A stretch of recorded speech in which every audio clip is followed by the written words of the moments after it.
பெரியவங்களுக்கு சமைக்கிறத விட இந்த காலத்து குட்டி பசங்களுக்கு சமைக்கிறது தான் இருக்கிறதுலே டஃபஸ்ட் ஜாபு. அவங்களுக்கு பிடிச்ச லஞ்ச் ரெசிபியாகவும் இருக்கணும், அது ஹெல்த்தியாகவும் இருக்கணும், காலையில் டைமில் செய்கிறதுக்கு ஈஸியாகவும் இருக்கணும். அந்த மாதிரி ஒரு சூப்பரான 1 பாட் ஒயிட் புலாவ் ரெசிபி தான் உங்களுக்கு ஷேர் பண்ண போகிறேன். ஒரு கடாயில் 1 டேபிள் ஸ்பூன் நெய், 1 டேபிள் ஸ்பூன் எண்ணெய், பட்டை, கிராம்பு, அன்னாசிப்பூ, ஜீரகம், பிரியாணி இலை, 1 வெங்காயம், 2 பச்சை மிளகாவை ஆட் பண்ணிக்கோங்க. பச்சை மிளகா உங்கள் காரத்துக்கு ஏற்ற அளவுக்கு அட்ஜஸ்ட் பண்ணிக்கோங்க.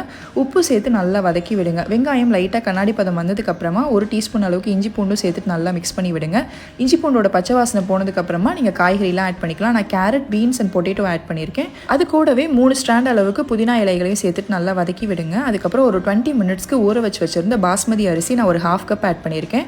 1/2 கப் பாஸ்மதி அரிசிக்கு 1/2 கப் தேங்காய் பால், 1/2 கப் தண்ணியை ஆட் பண்ணிவிட்டு நல்லா மிக்ஸ் பண்ணி விட்டுட்டு மூடி போட்டு வேக விடுங்க. நல்லா கொதிச்சு இந்த மாதிரி அரிசி மேலே தெரியும் போது கொஞ்சமாக நெய்யை ஆட் பண்ணிவிட்டு மூடி போட்டுட்டு அதுக்கு மேலே ஒரு வெயிட் வச்சுட்டு லோ ஃப்ளேமில் ஒரு 15 மினிட்ஸ்க்கு குக் பண்ணிங்கன்னா சூப்பரான ஒயிட் புலாவ் ரெடி. ட்ரை பண்ணி பாருங்கள்.